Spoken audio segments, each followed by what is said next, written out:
നമ്മുടെ വീടിന് ചുറ്റും വെള്ളം കയറിയിരിക്കുക കേട്ടോ. അപ്പോൾ ഇന്നത്തെ വീട്ടു വിശേഷവും പാചകവും ഒക്കെ ചെയ്യുന്നതിന് മുന്നേ ഞാൻ ഇതൊന്ന് കാണിച്ചിട്ട് തുടങ്ങുകയാണ്. രാത്രി പെയ്ത മഴയില, നിർത്താതെ പെയ്ത മഴയിൽ രാവിലെ എഴുന്നേറ്റപ്പോൾ കണ്ട കാഴ്ചയാണ്ടോ. ഭാഗ്യം കൊണ്ട് ആ നിരപ്പിന്ന് മുകളിലോട്ട്, അതായത് ഭൂമി നിരപ്പിന്ന് മുകളിലോട്ട് കയറിയിട്ടില്ല. അപ്പം നമ്മുടെ വീട്ടിനകത്തോട്ടൊന്നും വെള്ളം വന്നിട്ടില്ല.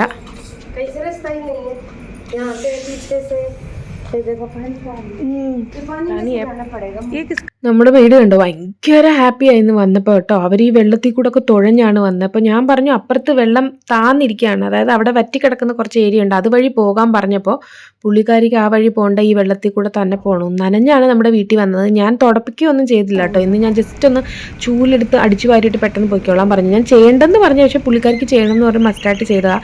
അവർക്കിവിടെ ഭയങ്കര ആഘോഷമാണ്. ഇവിടെ ഈ മഴ പെയ്യുമ്പോൾ ഇവർക്കെല്ലാം ഭയങ്കര ഉത്സവമാണെന്ന് തന്നെ ശരിക്കും പറയാം കേട്ടോ. അപ്പോൾ താഴെ മുഴുവൻ ഇരയാണ്, അതായത് ഈ രീതിയിൽ നീളത്തിലുള്ള പാമ്പിൻ്റെ അത്രയും നീളമുള്ള ഇരയെന്ന് പറയാം. കുഞ്ഞു പാമ്പ് പോകുന്ന പോലെ ഇരിക്കുന്നില്ലേ, അത് ഈ ഒരു ടൈമിലുള്ളൂ. വെള്ളമുള്ള സ്ഥലത്തേ അതിങ്ങനെ പോകത്തുള്ളൂ. വെള്ളം പറ്റുമ്പോൾ അത് ചത്തുപോകും, അല്ലെങ്കിൽ ഉറുമ്പ് പിടിച്ചുകൊണ്ട് പോകും. അത് ഈ ഒരു ടൈമിലേ ഇങ്ങനെ ഇറങ്ങി നടക്കുന്നത് ഞാൻ കണ്ടിട്ടുള്ളൂ, മഴ ടൈമിൽ. അപ്പോൾ ഞാൻ രാവിലെ ഉറക്കം എഴുന്നേറ്റ് അങ്കുന് സ്കൂളിൽ എന്തായാലും ഇന്ന് ഞാൻ വിട്ടു കേട്ടോ. അപ്പോൾ വിടാൻ പോകുന്ന കണ്ട കാഴ്ച എന്താണെന്നറിയാം, ഇവിടെ കുറേ പേര് പിള്ളേരെ സ്കൂളിൽ വിട്ടില്ല. അത് ഈ മഴ ഇങ്ങനെ പെയ്തുകൊണ്ടിരിക്കുന്നുണ്ടോ വെള്ളക്കെട്ടോ കാരണമോ ഒന്നും അല്ല, അവർ ഈ മഴയത്ത് ഈ വെള്ളത്തിൽ കിടന്ന് കളിക്കാൻ വേണ്ടി. എനിക്കത് വീഡിയോ ഇടണമെന്നുണ്ടായിരുന്നു, പക്ഷെ അത് നല്ലതല്ലല്ലോ, മോശമാണ്.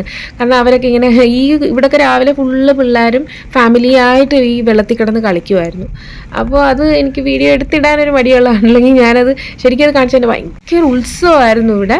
മഴ ഇങ്ങനെ ചാറിക്കൊണ്ടിരിക്കുക. രാത്രിയിൽ ഇന്നലെ നിർത്താതെ പെയ്തൊരു മഴയിൽ ഇങ്ങനെ പൊങ്ങിയതാണ് ഇവിടെ. അങ്ങനെ മഴ പെയ്യാറുണ്ടെങ്കിലും ഈ രീതിയിൽ വളരെ റെയറാണ്. ഞാനിവിടെ വന്നതിന് ശേഷം ഒരു പ്രാവശ്യം ഞാൻ ഇങ്ങനെ കണ്ടിട്ടുള്ളൂ. ഇത് രണ്ടാമത്തെ പ്രാവശ്യമാണ് ഇത്രയും ഇങ്ങനെ വെള്ളം കെട്ട് നിൽക്കുന്നത് കേട്ടോ. പിന്നെ ഇവിടെ ഡേർട്ടി ആയിട്ടുള്ള ഏരിയാസോ അങ്ങനെ പ്രശ്നങ്ങളോ സീപ്പേജസ് അങ്ങനെയുള്ള പ്രശ്നങ്ങളൊന്നും ഇല്ലാത്തതുകൊണ്ട് നമുക്ക് ധൈര്യപൂർവ്വം വെള്ളത്തിൽ ഇറങ്ങാം. വൃത്തികേടില്ലാത്ത ഏരിയ ആണല്ലോ നമ്മുടെ ടൗൺഷിപ്പ്, നീറ്റായിട്ട് മെയിൻറ്റെയിൻ ചെയ്യുന്നതുകൊണ്ട്.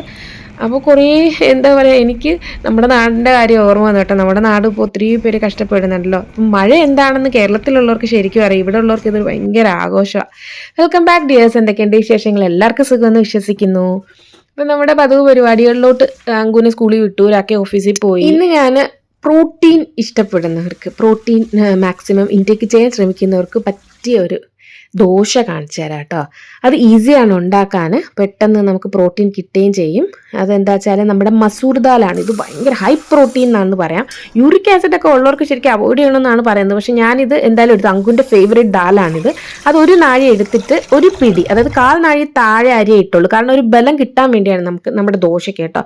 അതൊരു 3 to 4 hours കുതിർത്തിട്ടാൽ മതി. രാവിലെ ആണെങ്കിൽ നമുക്ക് ഉച്ചയ്ക്ക് ഉണ്ടാക്കാം, ഉച്ചയ്ക്കാണെങ്കിൽ വൈകുന്നേരം ഉണ്ടാക്കാം, രാത്രി ഓവർനൈറ്റ് സോക്ക് ചെയ്തിട്ടാൽ രാവിലെ ബ്രേക്ക്ഫാസ്റ്റ് ആയിട്ടും ഉണ്ടാക്കാം. അത് കഴുകി ഇതേ മിക്സിയിലോട്ട് ഇട്ടിട്ട് ഞാൻ 3-4 പച്ചമുളക് എടുത്തിട്ടുണ്ട്, ഒരല്ലി വെളുത്തുള്ളി, ഒരു കഷ്ണം ഇഞ്ചി, ആവശ്യത്തിന് ഉപ്പ്, പിന്നെ കായപ്പൊടി. ഇത്രയാണ് ഞാൻ ചേർത്ത് കൊടുക്കുന്നത് കേട്ടോ. ഇത് ഞാൻ ആവശ്യത്തിന് വെള്ളവും കൂടെ ചേർത്തിട്ട് അരച്ചെടുക്കാം. ഇത് ഫെർമെൻ്റ് ഒന്നും ചെയ്യേണ്ട ആവശ്യമില്ല.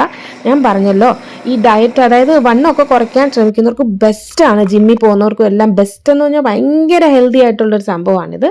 സിമ്പിൾ ദാൽ ദോശയാണ്. ഞാൻ വൈറ്റമിൻ ദോശയൊക്കെ കാണിച്ചിട്ടുണ്ട്, അതും അങ്ങനെ പുളിപ്പിക്കേണ്ട കാര്യമില്ല. പക്ഷേ ഇത് ഭയങ്കര ഈസി ആട്ടോ. ഈ ദാൽ പെട്ടെന്ന് കുതിർന്നും കിട്ടുമല്ലോ. അപ്പം ഞാൻ ആ അരച്ചങ്ങനെ എടുത്താണ്. ആവശ്യത്തിന് ഉപ്പൊക്കെ അപ്പോഴേ ചേർത്ത് അരച്ചതാണല്ലോ. ഒന്നും ഫെർമെൻറ്റ് ചെയ്യാൻ വെക്കണ്ട, നമുക്ക് ജസ്റ്റ് ഇതേ ഇങ്ങനെ ഒഴിച്ചിട്ട് പരത്തി എടുത്താൽ മതി.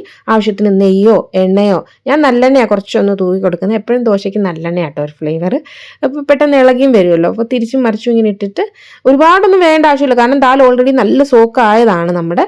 അങ്ങനെ ഓരോന്ന് ചുട്ടെടുക്കാൻ സിമ്പിളായിട്ടൊരു തേങ്ങാ ചട്നിയാണ്. വെറും കടുക് പൊട്ടിച്ച്, വെളിച്ചെണ്ണ കടുക് പൊട്ടിച്ച്, തേങ്ങയും നമ്മുടെ പച്ചമുളകും ചെറിയ ഉള്ളിയും ഒന്ന് അരച്ച് ഉപ്പ് ഇട്ടെടുത്ത്. സിമ്പിളാണ്. ഇത് ഏത് ടൈമും നമുക്ക് കഴിക്കാം, വയറ് നിറയും ചെയ്യും, നമുക്ക് ഓവർ ആയിട്ട് വെയിറ്റ് വെക്കത്തൂല, കൺട്രോൾ ചെയ്യാം. ഇത് ഭയങ്കര നല്ല കേട്ടോ. ഇഞ്ചി വെളുത്തുള്ളിയൊക്കെ നമ്മൾ കായപ്പൊടിയൊക്കെ ചേർക്കുമ്പോൾ ഗ്യാസ് അങ്ങ് മാറിക്കിട്ടും, എന്താ പറയുക, ഗ്യാസിൻ്റെ കുത്ത്. അപ്പോൾ അതേ രാവിലെ അങ്കുവിനെ സ്കൂളിൽ വിടാൻ നേരമുള്ള മഴയായിരുന്നു. അവൻ കുറേ നേരം അത് ആസ്വദിച്ചിട്ടാണ് വിട്ടത്. സ്കൂളിൽ പോകണമായിരുന്നു കേട്ടോ, എക്സാമും കാര്യങ്ങളൊക്കെ നടന്നിരിക്കുന്നതുകൊണ്ട്, അറ്റൻഡൻസും കാര്യങ്ങളും. ഒരു ദിവസം പെട്ടെന്ന് തന്നെയല്ല, അവന് ഇഷ്യൂ ഒന്നുമില്ലായിരുന്നു. അവന് ഇവിടുത്തുകാരെ പോലെ ഭയങ്കര ഹാപ്പി ആയിരുന്നു ഇതൊക്കെ കാണാം കേട്ടോ. ഞാൻ പോകാൻ കുഴപ്പമൊന്നുമില്ല എന്ന് പറഞ്ഞാൽ ഹാപ്പി ആയിട്ട് പോയി. അപ്പോൾ ഞാൻ ബാക്കി ഇതേ നമ്മുടെ സൈഡൊക്കെ കാണിച്ചു തരാം. നമ്മുടെ ബാൽക്കണി ഇങ്ങനെ വെള്ളം കയറി ചെറുതായിട്ട് തുടങ്ങിയിട്ടുണ്ടായിരുന്നു, പക്ഷേ ഭൂമി നിരപ്പിന് മുകളിലോട്ട് വന്നിട്ടില്ല, അതുകൊണ്ട് നമ്മുടെ വീട്ടിനകത്തോട്ട് കയറിയിട്ടില്ല. നമ്മുടെ കനാല് കംപ്ലീറ്റ് നിറഞ്ഞു ഇങ്ങനെ കവിഞ്ഞൊഴുകുമായിരുന്നു. അപ്പോൾ കാണാൻ ഭംഗിയുണ്ടായിരുന്നു, രസമുണ്ടായിരുന്നു. ശരിക്കും നമ്മളെ നാട്ടിലെ ആളുകളെ ഞാൻ ആലോചിച്ചത്, ഫ്ലഡിൽ എന്തോരം കഷ്ടപ്പെടും, ഇത് അകത്ത് കയറിയാലോ എന്നുള്ളൊരു ടെൻഷൻ എനിക്ക് ഇവിടെ തന്നെ ഉണ്ടായിരുന്നു. അപ്പോൾ അകത്തൊക്കെ കയറി വീടൊക്കെ നശിച്ചവരുടെ കാര്യം ശരിക്കും ഞാൻ ആലോചിച്ചു കേട്ടോ. അപ്പോൾ എല്ലാവർക്കും വേണ്ടി ഇവിടെ ഇരുന്ന് ഞങ്ങൾ പ്രാർത്ഥിക്കുന്നുണ്ട്. മഴയായിട്ട് നമുക്കിന്നൊരു ഡെസേർട്ടും കൂടെ കാണിക്കാം. ഈസി ഹെൽത്തി ആയിട്ടുള്ളൊരു ഡെസേർട്ട്. ഞാൻ ഈ മലായി സ്റ്റോർ ചെയ്ത് വെക്കാറുണ്ട്. ഫ്രിഡ്ജിൽ ഞാൻ കാണിച്ചിട്ടുണ്ടല്ലോ. മലായി എന്ന് പറഞ്ഞാൽ നമ്മുടെ കവർ പാക്കറ്റ് പാൽ വാങ്ങിക്കുമല്ലോ, ഫുൾ ക്രീം. ഞാൻ ബഫല്ലോ മിൽക്ക് വാങ്ങുമ്പോൾ അത് ഞാൻ നേരത്തെയും കാണിച്ചിട്ടുണ്ട്. അത് ഫ്രിഡ്ജിൽ വെച്ചിട്ട് നമ്മൾ പാലൊഴിക്കുമ്പോൾ പാലായിട്ടുള്ള വെള്ളം പോലുള്ള അത് വന്നിട്ട് ബാക്കി മലായി പോലുള്ളത് അടിഞ്ഞിരിക്കുക. അത് ഞാൻ ഫ്രീസറിലോട്ട് വെക്കും. നമ്മുടെ ഫ്രീസറെല്ലാം ഒഴിഞ്ഞിരിക്കുക കേട്ടോ. ചിക്കനൊക്കെ വാങ്ങിച്ചിട്ട് കുറച്ച് ദിവസമായി ഞാൻ ക്ലീൻ ചെയ്തിട്ടേക്കുവാണ്. ഒന്നുമില്ല ശരിക്കും ഫ്രിഡ്ജിൻ്റെ അവിടെ. ഈസ്റ്റും ഇതും മാത്രമേ ഉള്ളൂ. ഇത് ബാക്കി 2 ഉണ്ട്. അപ്പോൾ ഓൾറെഡി 2 ഉള്ളതാണ് ഞാൻ പൊട്ടിച്ചിട്ട് ഇവിടെ വെച്ചേക്കുന്നത്. അപ്പോൾ ഇത് വെച്ചിട്ടാണ് ഞാൻ ഉണ്ടാക്കാൻ പോകുന്നത്. ഇതില്ലെങ്കിൽ കുഴപ്പമൊന്നുമില്ല. നിങ്ങൾ 2 ടീസ്പൂൺ നെയ്യോ എണ്ണയോ ബട്ടറോ ചേർത്താൽ മതി. പിന്നെ ഡാർക്ക് ചോക്ലേറ്റ് ഇട്ട് കൊടുക്കുന്നുണ്ട്. അമൂലിൻ്റെ സിമ്പിളായിട്ട് നമുക്ക് എല്ലാം അവൈലബിൾ ആയിട്ടുള്ള ഓൺലൈനിലൊക്കെ അവൈലബിൾ ആയിട്ടുള്ള സിമ്പിൾ നമ്മുടെ നാട്ടിലെ ഡാർക്ക് ചോക്ലേറ്റ് ആണ്. ഞാനത് മൈക്രോവേവിൽ അല്ലെങ്കിൽ ഡബിൾ ബോയിലായിട്ട് ഇതങ്ങ് ഒന്ന് ഉരുക്കി എടുത്തു കേട്ടോ. അപ്പോൾ ഇതൊന്ന് മിക്സ് ചെയ്തിട്ട് ഞാൻ ഇതിലേക്ക് ഓട്സ് ആയിട്ട് കൊടുക്കാൻ പോകുന്നത്. നമ്മുടെ സാധാരണ നമ്മൾ കുറുക്കി കഴിക്കുന്ന ഓട്സ് ഉണ്ടല്ലോ, അത് ഞാൻ 2 കപ്പ് ഇട്ട് കൊടുക്കാം. നിങ്ങൾക്ക് വേണമെങ്കിൽ പൊടിച്ച് ചേർക്കാം. ഞാനിപ്പോൾ പൊടിക്കുന്നില്ല കേട്ടോ, എനിക്കിഷ്ടമാണ് പൊടിക്കാതെ. ചിലർക്ക് ഇതിപ്പം ഇങ്ങനെ ഇഷ്ടമില്ലെങ്കിൽ പൊടിച്ച് ചേർക്കാം. അതിനുശേഷം ഞാൻ കൊക്കോ പൗഡറാണ്, നമ്മുടെ കാഡ്ബറിയുടെ കൊക്കോ പൗഡർ ഇട്ട്, അല്ലെങ്കിൽ ഏതെങ്കിലും ഹോട്ട് ചോക്ലേറ്റ് മിൽക്കോ മധുരമുള്ളോ മധുരമില്ലാത്ത എന്ത് വേണമെങ്കിലും നിങ്ങൾക്ക് ചേർക്കാം. ഞാനിപ്പം അൺസ്വീറ്റൻഡ് കൊക്കോ പൗഡറാണ് ചേർക്കുന്നത്. അതൊരു 1/4 കപ്പ് കേട്ടോ. അതിനുശേഷം ഞാൻ ബോൺവിറ്റയുടെ സാഷയെന്നും 1/4 കപ്പ് അത് ഉണ്ടായിരുന്നുള്ളൂ, അത് ഞാൻ തട്ടിയിട്ടതാ. നിങ്ങൾക്ക് വേണമെങ്കിൽ ഫുൾ ബോൺവിറ്റ ചേർത്താലും കുഴപ്പമില്ല. ഞാനിപ്പോൾ കുറച്ച് ബോൺവിറ്റ ഉള്ളതുകൊണ്ട് ഞാൻ കുറച്ച് 1/4 കപ്പോളം ശർക്കരപ്പൊടിയും കൂടെ ചേർക്കുന്നുണ്ട്. നിങ്ങൾ ഫുൾ ബോൺവിറ്റ ചേർക്കുവാണെങ്കിൽ ശർക്കരപ്പൊടിയുടെ ആവശ്യം വരത്തില്ല. പിന്നെ ഞാൻ കുറച്ച് ഹണിയാണ് ചേർത്ത് കൊടുക്കുന്നത്.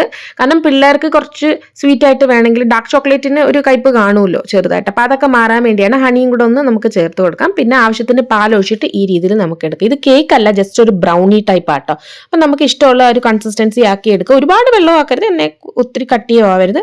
ഞാനിപ്പോൾ കാണിച്ച രീതിയിൽ. പിന്നെ ഞാൻ ഒരു ഗ്ലാസ് ബൗൾ എടുത്തിട്ടുണ്ട്, അതിലേക്ക് ഒഴിച്ചെടുക്കുകയാണ്. ഗ്രീസ് ഒന്നും ചെയ്യാത്ത ഗ്ലാസ് ബൗളാണ്. കാരണം ഗ്രീസ് ഒന്നും ചെയ്യേണ്ട ആവശ്യമില്ല. നമ്മൾ മൈക്രോവേവ് ചെയ്തെടുക്കുകയാണ്. അല്ലെങ്കിൽ നിങ്ങൾക്ക് സ്റ്റീം ആയാലും ചെയ്യാം കേട്ടോ.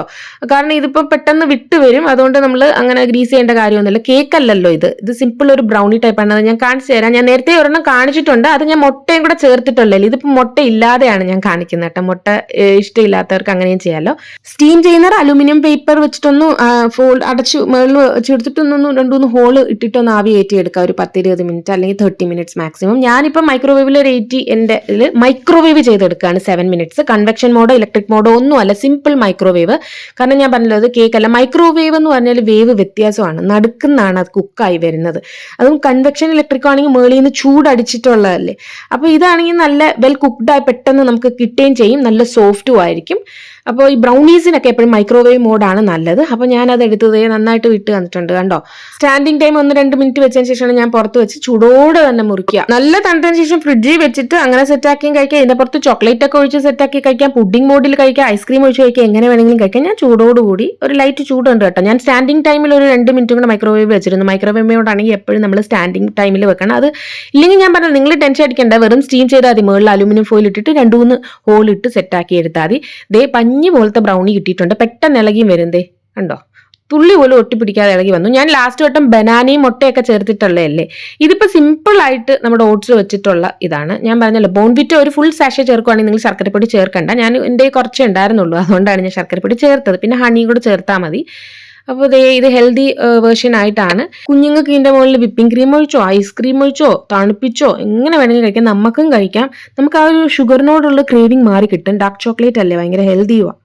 ബോൺവിറ്റ് തന്നെ വേണമെന്നില്ല, ഹോർലിക്സോ അല്ലെങ്കിൽ ബൂസ്റ്റോ ചോക്ലേറ്റ് ഫ്ലേവർ ഉണ്ടല്ലോ അത് ചേർത്താൽ മതി കേട്ടോ. മഴ തകൃതിയായിട്ട് പെയ്യായിരുന്നു കേട്ടോ.